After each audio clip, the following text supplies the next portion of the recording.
Welcome to Community Matters on ThinkTech Hawaii. I'm your host, Jay Fidell. This episode is called The Big Green Lie, The Real Costs of Legal Marijuana. Kevin Sabet and Gary Yabuta, both expert on the subject, will discuss why recreational weed would be a disaster for Hawaii. Our guests are, of course, Kevin Sabet, affiliated with Smart Approaches to Marijuana, and Gary Yabuta, affiliated with Hawaii High Intensity Drug Trafficking Area. Welcome to the show, gentlemen. Thanks so much for having me. Thank you. Please tell us how and why you are familiar with this subject. Kevin, you first. Well, I've really been studying it for over 30 years. I got my PhD in the subject of drug policy. And then I served in 3 different White House administrations, most recently the Obama administration as senior drug policy advisor. And then I left in 2011. I wrote a book called Reefer Sanity, 7 Great Myths About Marijuana.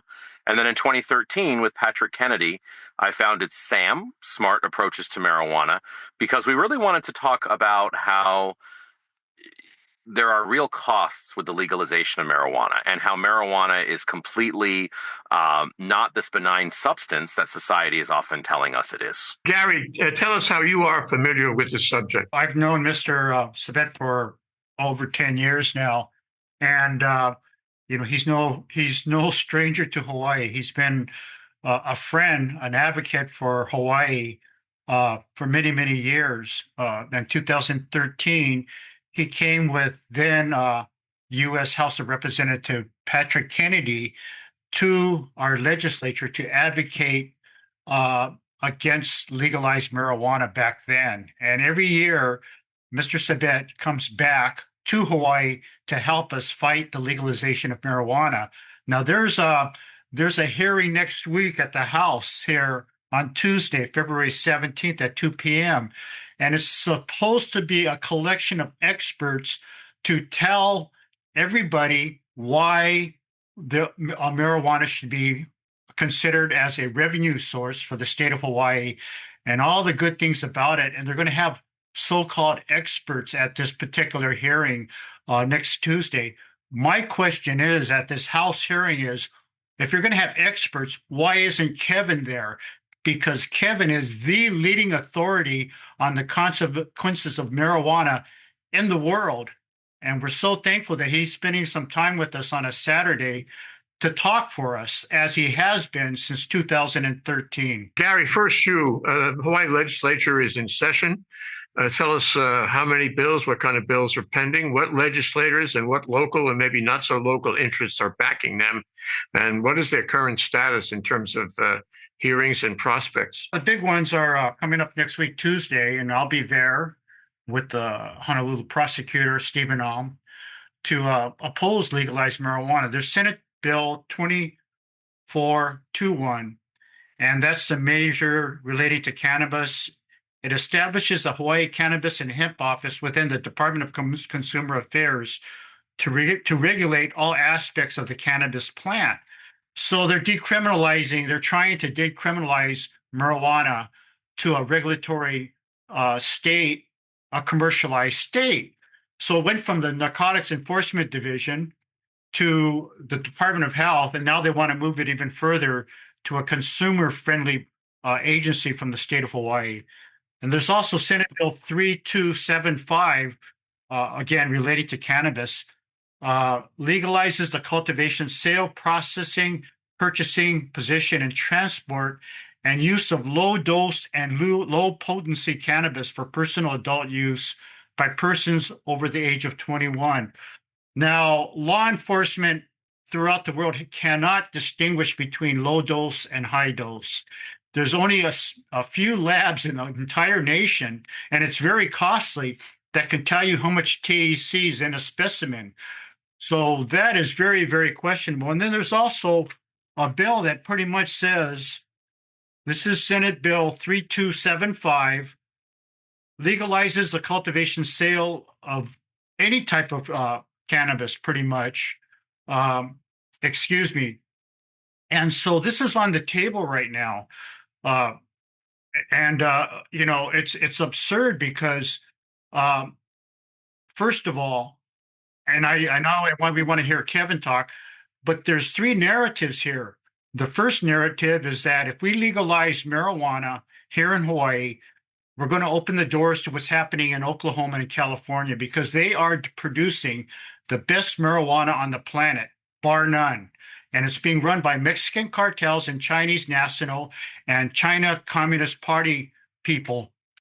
And what they're doing is that they're using our railroad freight transport system to transport marijuana, the best, most potent marijuana on the planet, from Oklahoma and California throughout the United States, where highway patrol cannot stop a train. This is their primary use of transportation, and they're going to the docks and all the ports of entries and so forth. So Hawaii, if you look at it as an example, we used to produce our own meth, and we used to get it from Asia. Now all of our methamphetamine and cocaine and fentanyl come from the Mexican cartels from the West Coast. Marijuana is not going to be any different. We're going to get this California, Oklahoma-based marijuana, and it's going to be sent to Hawaii just like meth is and fentanyl and cocaine. The next narrative is that we're going to make our own marijuana like we used to do in the 1970s. We're going to grow our own marijuana, our Maui Wowie, our Kona Gold here in Hawaii. And the only way you can eradicate it is like what Governor Oyoshi did in the 1970s, is activate the National Guard to get helicopters to repel law enforcement to pull marijuana plants from our mountains. And what they're using now, whether it's in California or Oklahoma or in Hawaii, they're using unlawful Chinese chemicals, fertilizers, and pesticides, forever chemicals, to make their plants the best. And that could be an intrusion in Hawaii. The second narrative is that we're going to grow our own and everybody's going to be happy with it. The first narrative from Oklahoma and California-based marijuana imported into Hawaii and homegrown marijuana here in Hawaii are not mutually exclusive. We can have both because there's a romanticism about Hawaii marijuana. People come to Hawaii because they want marijuana grown in Hawaii. The third and last narrative is that we're going to legalize marijuana. We're going to have legalized dispensary, and everybody is going to buy marijuana at these legalized dispensaries with a 14% revenue tax, not as potent as what you can get on the black market, either from Hawaii or from Oklahoma or from California. That's a false narrative. They are not going to buy marijuana as much as the black market. Kevin, to you then, what would you add to Gary's comments? What have we learned about medical and recreational marijuana on the mainland? What should we be concerned about? What's the national experience been, and how does it inform our legislative policy here in Hawaii? The number one thing we've learned is that this is not your Woodstock weed, that today's marijuana has been genetically bred to be highly, highly potent and therefore very dangerous. We're now seeing a very strong link with psychosis, schizophrenia, also depression and anxiety. We're seeing a huge link with learning outcome issues, with IQ loss.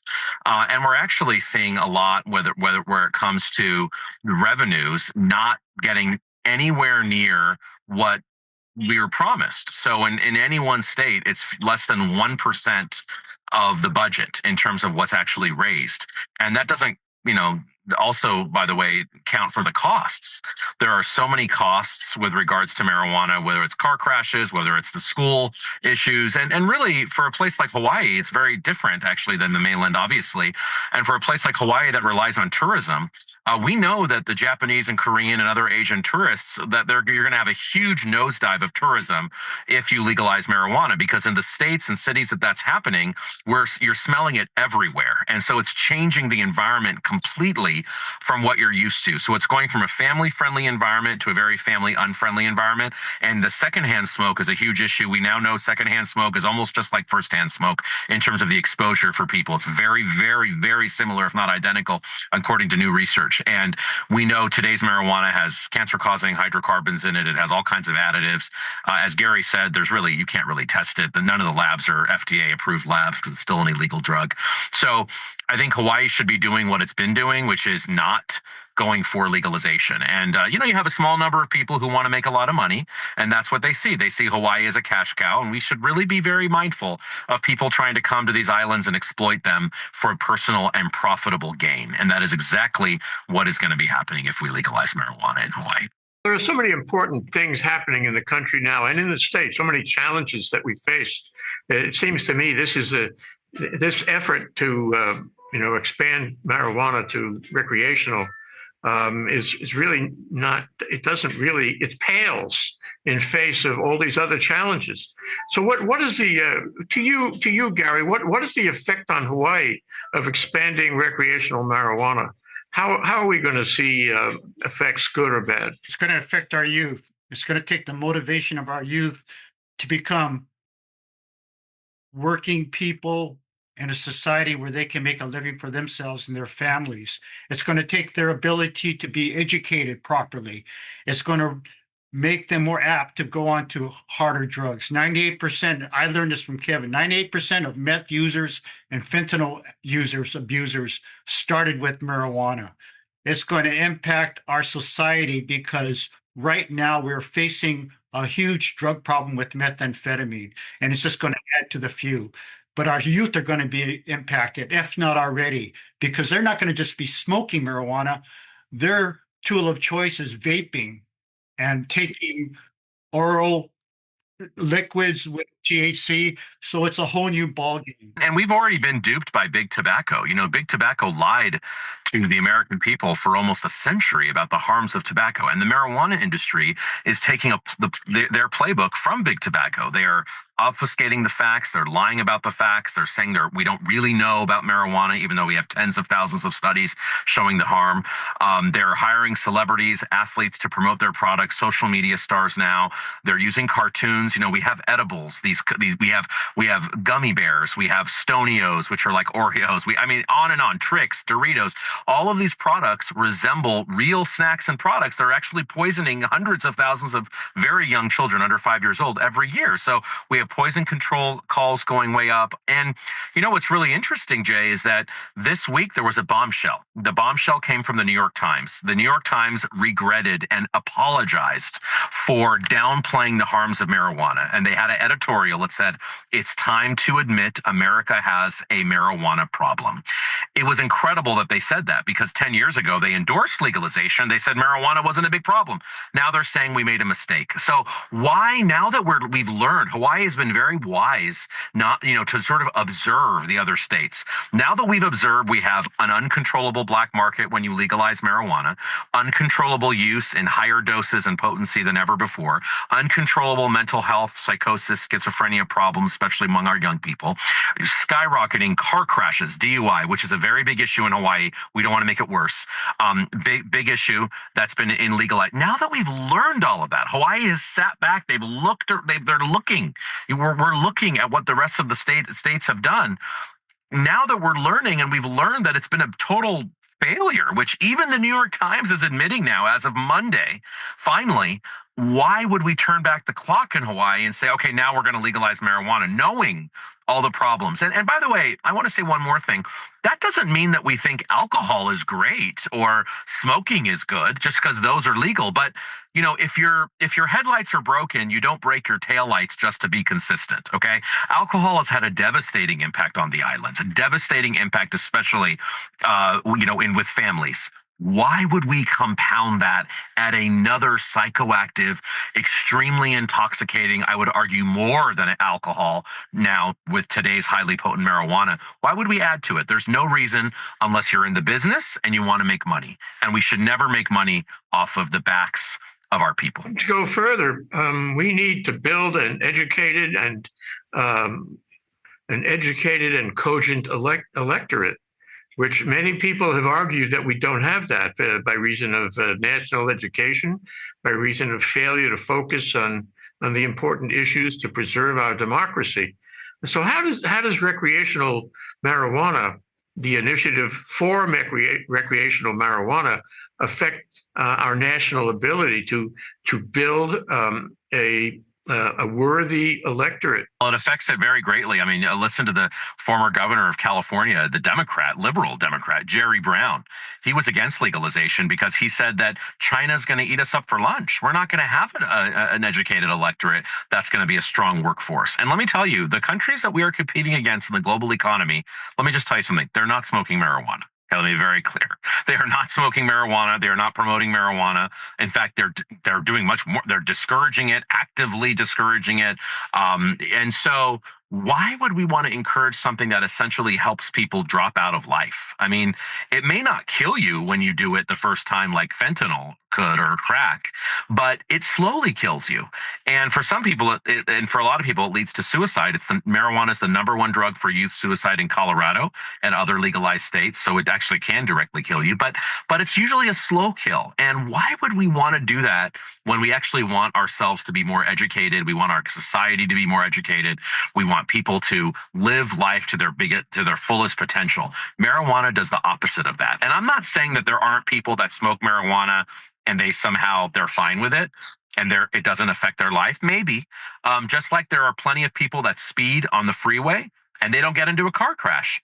That's not a reason to legalize speeding because when you speed, you increase your risk of a car crash. So just because there's some people listening now saying, well, I know people that do it or I do it and I'm fine and whatever, that's not a justification because when you look at the data, overall, it's extremely bad outcomes. So there's really no good reason to do this. What are people doing on the mainland to try to prevent recreational marijuana initiatives? Good question. 7 out of the last 10 states that voted on this voted against it. No state has legalized marijuana in 3 to 4 years. CNN just did a piece saying that the tide has turned. There's a backlash because people are seeing the effects of it. They don't like what's going on. They don't like that their cities smell of skunk everywhere they go. And unfortunately, and I spent a lot of time in Hawaii, and I was just in the Waikiki area about a month ago, and I did smell an increase, from the previous years. So, regardless, people are using it more. Why would we want to encourage that though? That doesn't do good. So there's a lot of pushback on the mainland. The medical associations, mainstream media, they're actually coming together and saying this is a very bad idea. Gary, what can people do here? What can people do in face of this initiative going on in the state legislature? How can ordinary citizens speak their mind on the issue so as at least, a substantial part to stop this initiative here in Hawaii? The best thing for them to do is come out Tuesday to the House Ledge at 9 o'clock and listen to these bills that we just mentioned and say no, oppose them, speak up.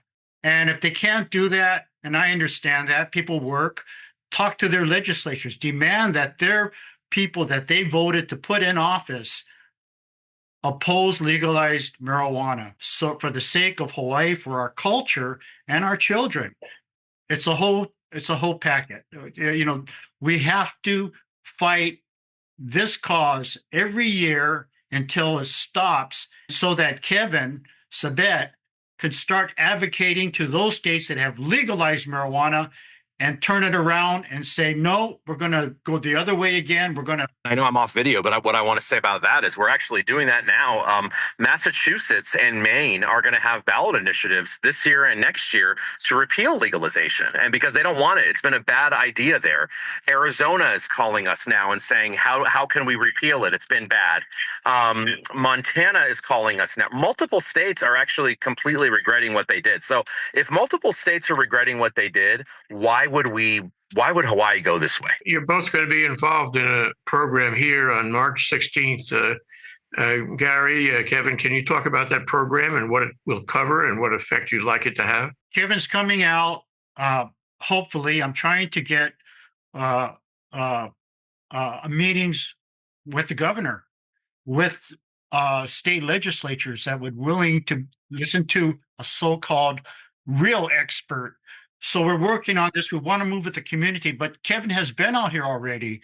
So he wants to come out here. I want him to come out here for just one day and then go back to DC with his family on March 16th. So we're trying our best to have the community and our state ledge and hopefully our governor too. Listen to Kevin, listen to the facts and listen so that they can make the right decisions moving forward. When I came out with Patrick Kennedy in 2013, we met with Governor Abercrombie, who was sort of on the fence about it. But after we talked about how the impact this was going to have, he was completely against legalization, as was your previous governor, completely. And we also had met with him. And so, I don't see why Governor Green, who knows better, definitely, I can promise you, knows better. Maybe he's seeing some polling that his, young staff are showing him that says this is popular. I don't know. But what we know is that once people actually hear about the impacts, they actually do not want this to happen. So we're really, we are trying to, we'd love to meet with the governor and talk about this issue with him. Kevin, Gary, we're going to try to circulate your comments, and we're out of time here, but I'd like to offer you the opportunity to give a closing message to everyone who sees this video. Kevin, you first. What would you ask people to do or think? How would you want them to conduct themselves in view of this possibility? I want people to understand the facts. I want them to understand that your brain is in development until age 25 and sometimes 30. And so for our young people, for the future of Hawaii, for the future of families, how does this help? Who does this benefit? Who gains? Who loses? I want people to ask themselves those questions. I'm not going to say things and just say, take my word for it. People should do the research, and they should look at the research on psychosis. They should look at the research on learning. They should look at the research on cognitive development. They should look at the research on driving. They should look at what's inside today's marijuana, which is extremely dangerous in terms of the molds and the pesticides and all the things that are there. So I want people to do their own research and realize that this is not going to be good for society. And you, Gary, what would you leave with people as a message of your final comment on the subject? Well, I've been in law enforcement since 1983. Well, actually before that, 4 years in California as well. And, that's 47 years of law enforcement experience. But what I want to bring up is that that's given me the eyes to see our streets, our communities firsthand. Those are the communities that I walked with on my feet. And Hawaii's culture that I've seen back then is at stake should we legalize marijuana. Our culture, our way of life will be impacted if we decide to have legalized marijuana. That will change everything. That will change our lifestyle, our unique culture, our environment, and our beautiful aloha spirit. So that's my emotional plea, is that think about this, think about that. Kevin has all the science-based evidence that anybody would need. My belief is that what I see throughout these years, our beautiful culture, which is unique in the world, our Hawaii is so unique, will be at stake. And we don't want that, because we don't want to have a bunch of people on a street corner smoking a joint or vaping marijuana, THC, as a lifestyle here in Hawaii. We want to take care of ourselves. Well, we'll have to leave it there. Suffice to say, this initiative to make recreational marijuana legal pales in the face of all of the other more important, existential, threatening challenges faced by our state, Hawaii, and for that matter, our country. The important thing is that we build a generation of young people who can be the best and most informed and sober electorate they can possibly be and save our country against those challenges going forward. Anyway, thanks so much to our special guests, Kevin Sabet and Gary Yabuta. I'm Jay Fidell, host of Community Matters. Title of this episode has been The Big Green Lie, The Real Cost of Legal Marijuana in Hawaii. Thanks so much to our viewers for watching this ThinkTech talk show. We'll see you again soon for the next one. Aloha. Aloha, you guys. Aloha, Gary. Aloha, Kevin. Aloha. Thank you. Mahalo. Mahalo, Kevin.